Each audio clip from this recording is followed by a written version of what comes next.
ॐ भूर्भुवः तत्सवितुर्वरेण्यं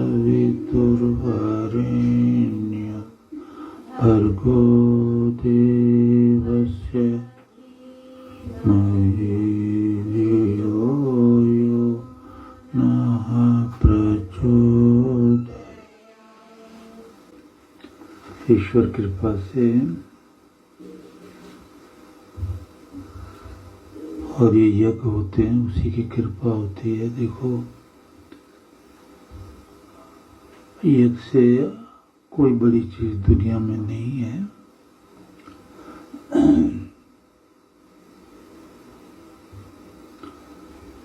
तो और वैदिक भाषा को जानने का प्रयास करते रहो। वैदिक भाषा अलौकिक है।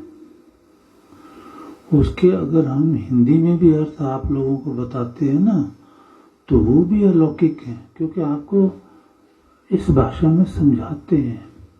और ईश्वर ने कहा कि वेदों का ट्रांसलेशन, वेदों हूबहू वैसा जैसा वेद मंत्र में है, ऐसा ट्रांसलेशन अगर किसी और भाषा में, चाहे कोई भाषा हो दुनिया की, उसमें करना भी पुण्य है और लाभकारी है। 100%, 100% लाभकारी है। तो जैसे हिंदी भाषा में भी कर्म है, शब्द है ना, और जीव कर्म कर रहे हैं अपनी मर्जी से, हर कर्म करते हैं, नौकरी, बिजनेस और दुनिया भर के कितने कर्म जिससे वो पैसा कमाते हैं, और कमाना चाहिए, पर धर्म युक्त है। तो अब जैसे आज मुझे किसी ने प्रश्न किया वेदमंदिर.com पे कि आप अगर ड्यूटी निभाते हो, इंग्लिश में था क्वेश्चन, तो वो जो है ड्यूटी निभाना, तो आपको सब सैल्यूट करेंगे। अगर आप ड्यूटी नहीं निभाएंगे तो कोई सैल्यूट नहीं करेगा। ऐसे कोई क्वेश्चन है, तो वो क्वेश्चन, तो रोज क्वेश्चन आते हैं ना, रोज आंसर देने होते हैं।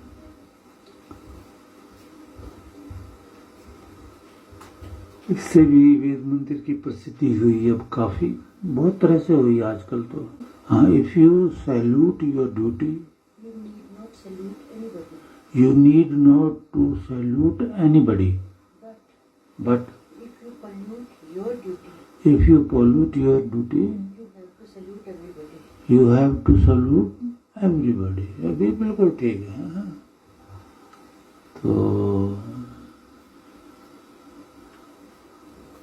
मेरे जीवन में भी ऐसी कई घटनाएं घटी हैं सर्विस के टाइम पर, क्योंकि मैं अपने आनंद में रहता था और ड्यूटी का ऐसा हिसाब था कि मेरी ACR में भी आर्मी हेडक्वार्टर के बॉस ने लिख दिया था कि he never come to the office in time, but he sits, when he sits on the chair, he clears all the pending talk, all the pending files of a week within no time. ऐसा remark लिखा था उसमें, मेरे आगे थे कि भी he must be, ये ना, और के साथ लिख दिया था क्या होता, recommended for out of turn promotion. वो भी मेरा प्रमोशन।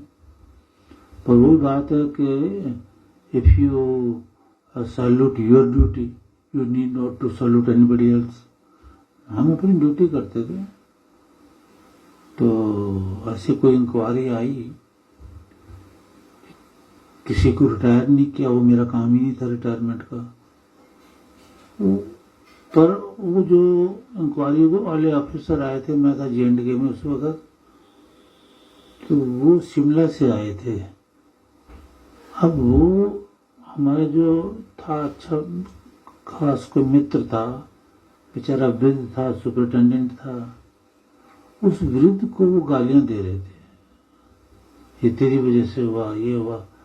अब बड़ी इंसल्ट कर देते हैं। आप देखो ना, when you salute your duty you need not to salute anybody else. तो मुझे ठीक नहीं लगा वो 3 अफसर उसको दबाया जा रहे, गाली दे रहे, और हम सबको वहां बुलाया गया। मैंने वो टेबल ही उठा के ना वो जो ऑफिसर गाली दे रहा उसकी तरफ मारा फेंक करके, वो सब घबरा गए, कई तो भाग ही गए, या पता नहीं क्या होने वाला है। मैं कहा ब्लडी फूल, तू इस बुढ़े भी इतना वृद्ध भी बेचारा है, कुछ बोल नहीं रहा तेरे से, गालियों से बात कर रहे हो हैं, हमसे बात करके देखो गाली से। तो वो जो मेरा प्रमोशन आया था वो रोक दिया। मैं रोक लो, मैंने कभी अप्लाई भी नहीं किया।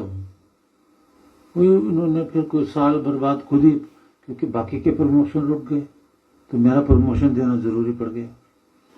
तो फिर प्रमोशन हो गया मेरा 1 साल बाद हुआ, उसमें कोई बात नहीं, कभी मैंने फील भी नहीं किया प्रमोशन को। तो पर जस्टिस मैं अपने ऑफिस में रखता था, हमेशा जस्टिस। तो कभी कुछ लेता देता था नहीं किसी से, तो मेरी पोस्टिंग कभी कहीं कर देते थे। मैंने कहा ठीक है। तो आज भी यही क्वेश्चन जब मेरे पास आया ना कि if you salute your duty you need not to salute anybody else. तो जब मैं आर्मी हेडक्वार्टर में था पोस्टेड ANC ब्रांच में, engineer in chief branch army headquarter, तो वहां पर का जो बॉस था हमारा, एक दिन मेरे टेबल पे आया और कहने लगा, शर्मा साहब वर्क इज वर्शिप। मैंने कहा विच वर्क इज वर्शिप? वो कहने ये हमारी फाइलें हैं, ये है वो है, ये काम करना। मैं कहा no, this work is not worship, this work is worship may come on second number, but first number is work is worship नहीं, to worship the God is our duty first our duty is to worship the God। और बहुत लंबी बातें हुई, लेकिन 1-2 महीने बाद में फिर मेरे टेबल पे आते रहते थे, वो डिस्कस करते रहते थे, सत्संग टाइप के थे वो, अच्छे, और रोने के से मूड में थे। कहते शर्मा साहब you are right, work is not worship, but first our duty is to worship the God, then work is worship. Yes, this is correct. तो उसने कहा, मेरी वाइफ बीमार थी, मेरी वाइफ ने कहा मेरे साथ हॉस्पिटल चलो, मुझे दवा दिला कर। मैंने कहा नहीं, वर्क इज वर्शिप। मैंने अपनी वाइफ को बोला वर्क इज वर्शिप, पहले मैं ऑफिस जाऊंगा, वहां अटेंड दे करके कोई काम होगा थोड़ा बहुत करके या ना करके छुट्टी लेके फिर मैं आऊंगा, वर्क इज वर्शिप। अकॉर्डिंगली वो आया ऑफिस, ये करके जब गया तो वहां पता चला उसकी wife dead, she is dead, she expired. बड़ा रोया। तो मुझे कह रहा, yes this work is not worship until we worship the God। और immediately he resigned, इतनी बड़ी पोस्ट है, resigned and went to his hometown, that is Kerala। Kerala का थे वो, नटराजन, तो नटराजन साहब थे वो।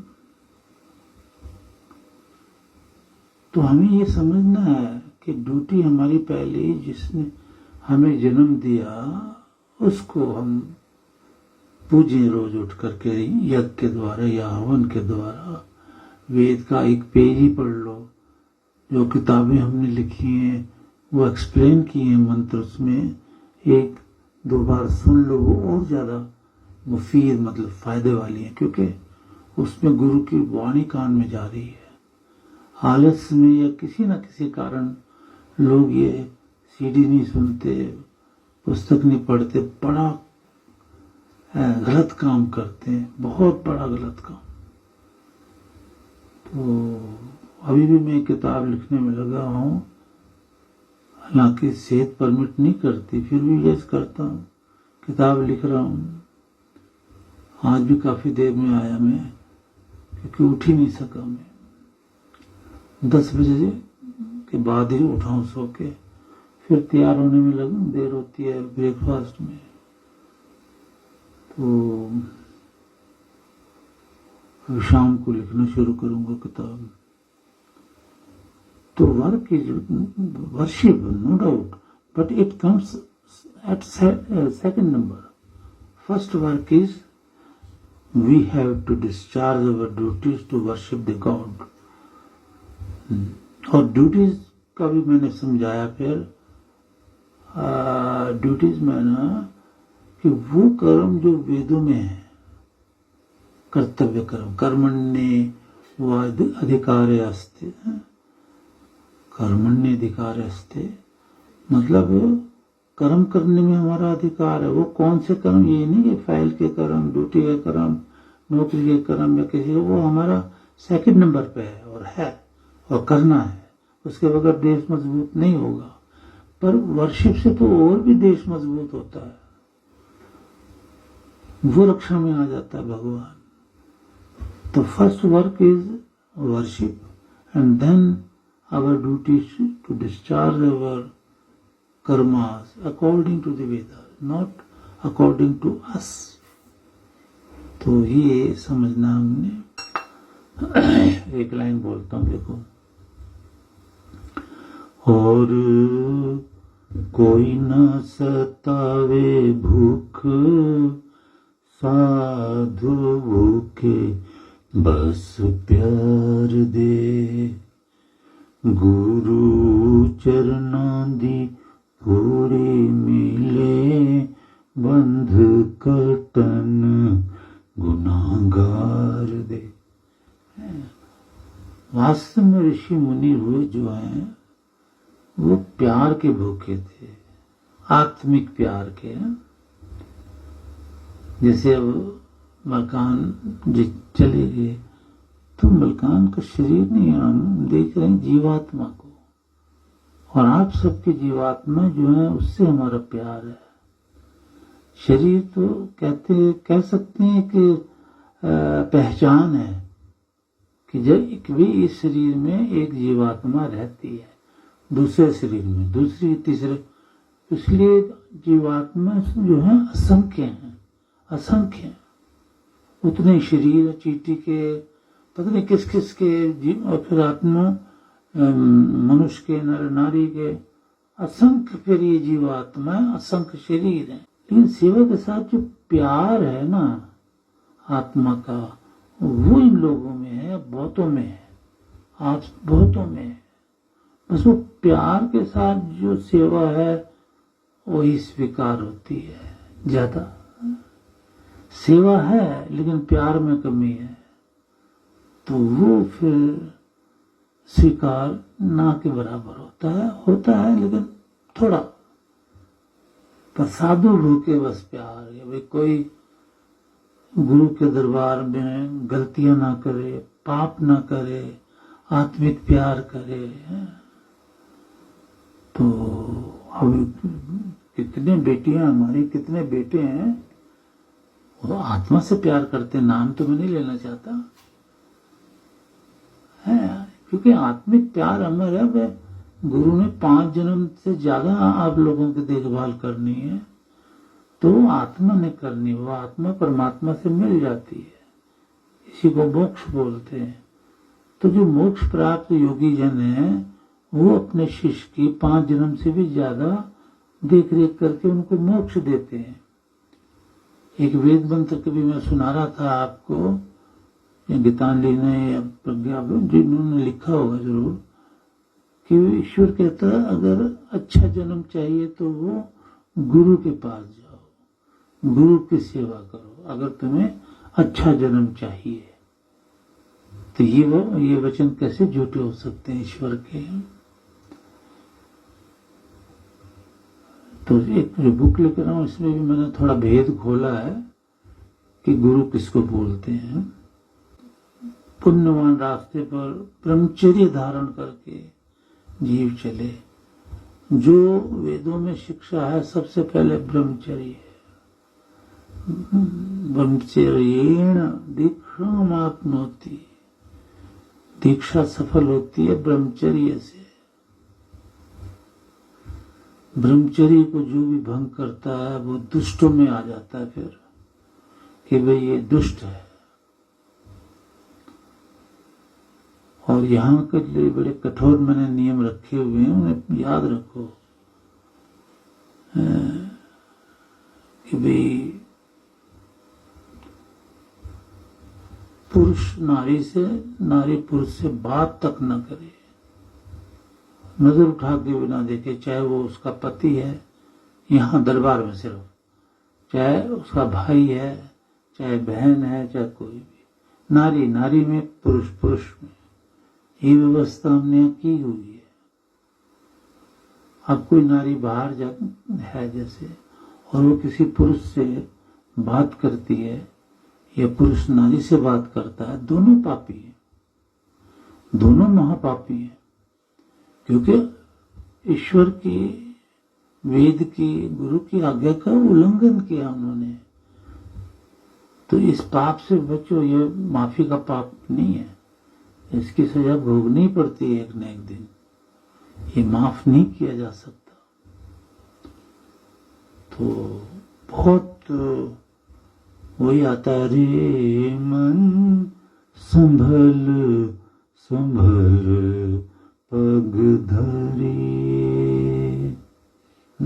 संभल रे मन इस जग में अपना नहीं कोई, परछाई सो डरिए रे मन संभल संभल पग धरिए।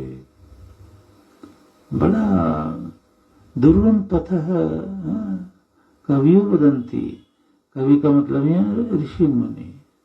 ऋषि मुनि कह गए हैं दुर्गम पथ अस्य, ये जो भक्ति का मार्ग, योग का, वेद का, ये दुर्गम पथ है। सुरक्षा धारा है ना, जैसे तलवार की धार है, उसके ऊपर पैर, नंगे पैर आप चल रहे हैं, ये ऐसा पथ है क्योंकि इसमें ब्रह्मचर्य विशेष है। और लोग ब्रह्मचर्य खो देते हैं, फिर क्यों? गुरु को मुख दिखाने लायक थोड़ी रह जाते हैं वो, नर हो या नारी। तो ये बहुत सोच समझ के ये रास्ता अपनाया जाता। मैं शिक्षा देता रहता हूँ, ब्रह्मचर्य ब्रह्मचर्य ब्रह्मचर्य। सबको आशीर्वाद, जो भी सुन रहे हैं, नहीं सुन रहे, हमारे शिष्य हैं, बेटा बेटी हैं, सबको आशीर्वाद। फिर मैं यही कहूँगा, सबको अपने ब्रह्मचर्य पे ध्यान देना है। मैं ये शिक्षा वही देता हूँ जो मेरे अंदर है। तो मैंने पूरे जीवन में ब्रह्मचर्य का बहुत ख्याल किया है, इसीलिए यहाँ तक पहुँचा हूँ और अभी भी सेहत काम कर रही है। आप कितनी भी एक्सरसाइज कर लो, अगर आपका ब्रह्मचर्य ठीक नहीं, मारे जाओगे। आप कितनी भी थेरेपी कर लो, आपका ब्रह्मचर्य ठीक नहीं है, मारे जाओगे। तो ब्रह्मचर्य पहली चीज है जो भगवान ने कहा जीवन में धारण करनी है। सुख चाहिए तो ये सारी बीमारियों को खत्म कर देता है। अनंत ज्ञान जो वेदों में है, उसे थोड़ा थोड़ा सुनते रहो। सुनना तो बड़ा भारी तप है ही, और आचरण में विद्या लाना उससे बड़ा भारी तप है। तो लाभ तो वही ज्यादा देता है। ये बड़े भगवान ने सेहत को ठीक रखने के लिए जो थोड़ा सा मैं ज्ञान सुनाता हूँ, थोड़ा ही, कि जैसे इसने कहा कि कोई मनुष्य है ना, देवा हे विद्वान लोगो उत अवहितम नीचे गिर गया हो, पाप में धस गया हो, तो पुनः देवा उन्न यथा उसको उठाए दोबारा। लोग विद्वान लोग समझाएं कि पाप छोड़ दो, पाप छोड़ दो, तो वो अपना चरित्र का निर्माण करे, पापी ना रह जाए। और जो पाप माफ होते हैं वो तो यज्ञ से ही होते हैं, गुरु क्षमा करता है उनको। पर जब पहले तो हमने बहुत लोगों के पाप क्षमा करके खुद मुसीबत मोल ले ली और इतने बीमार हो गए हम, फिर बड़ी मुश्किल से। ये तो ठीक है, मैं कह रहा हूं कि ब्रह्मचर्य सबसे बड़ी मणि है। फिर उसमें जो है प्रार्थना भी बहुत बड़ी मणि है। क्या ये साथ साथ चलती हैं। आप लोगों ने प्रार्थना इतनी करी भगवान से, अपने गुरु के लिए आहुतियां डाली, उसका बड़ा भारी प्रसाद मिला है, ईश्वर ने दिया है। फिर उसके बाद और सेहत हमारी जो है, जो डाउनफॉल जाके मौत तक जा रही, कई जगह मृत्यु से बचाया ना भगवान ने। ये सब आहुतियों का ही कमाल हुआ और ब्रह्मचर्य का।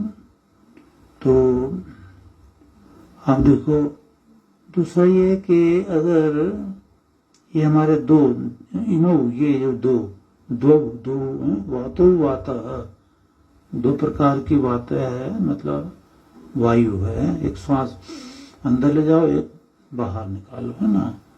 तो ये जो वाता है, ये तो दो वातु श्वास प्रश्वास सौवहत, तो ये बहते चलते हैं, ऐसे चल रहे हैं ना, धीरे धीरे गति से चल रहे हैं। तो आपरावत आ सिंधु हो, उसमें से एक श्वास जो है ना, और प्राणाशय हृदय पर्यंत तक जाता है। यहाँ जाता है नाभि तक, नाभि से फिर वापस है, और कई हृदय से ही वापस ले लेते हैं।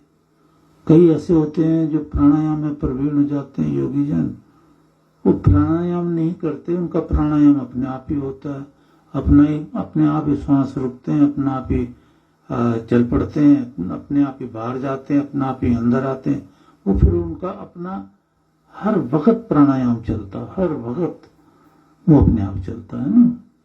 तो उसमें दक्ष होना चाहिए, ते दक्षम। और फिर ये जो प्राणायाम है ना, रोगों का विनाश करता है। अन्यत रपः परावतु, रोगों को परावत दूर करता है।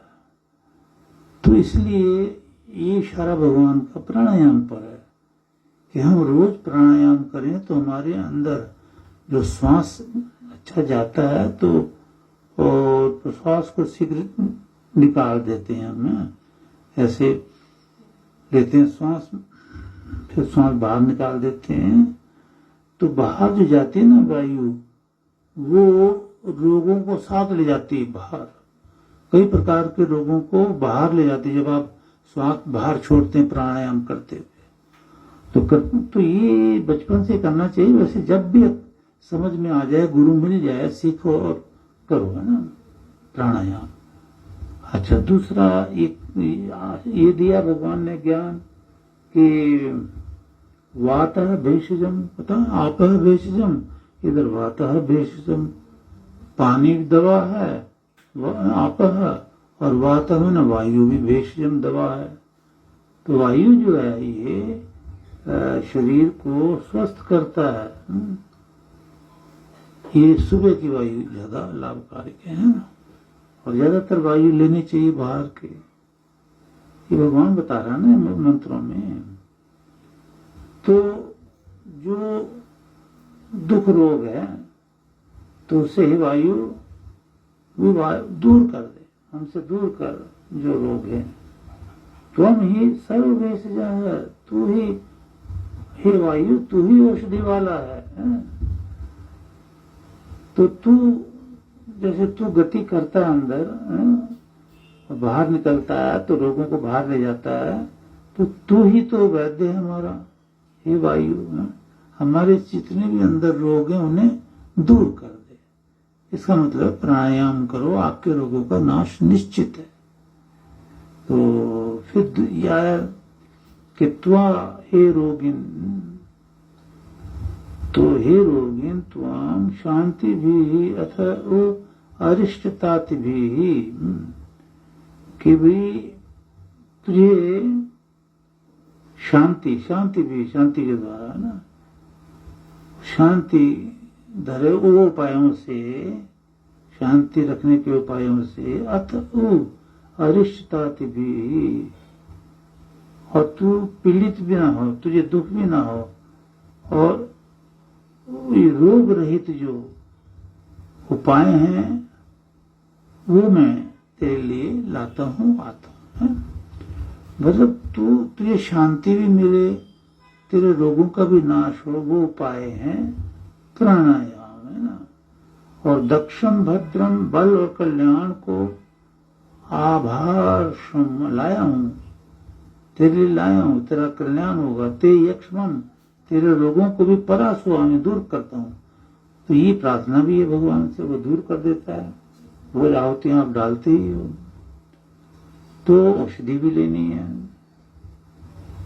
तो और रोगी को वो औषधि ऐसे दे डॉक्टर के भी, तेरे 100% रोग का होगा ये औषधि नाश करेगी ना।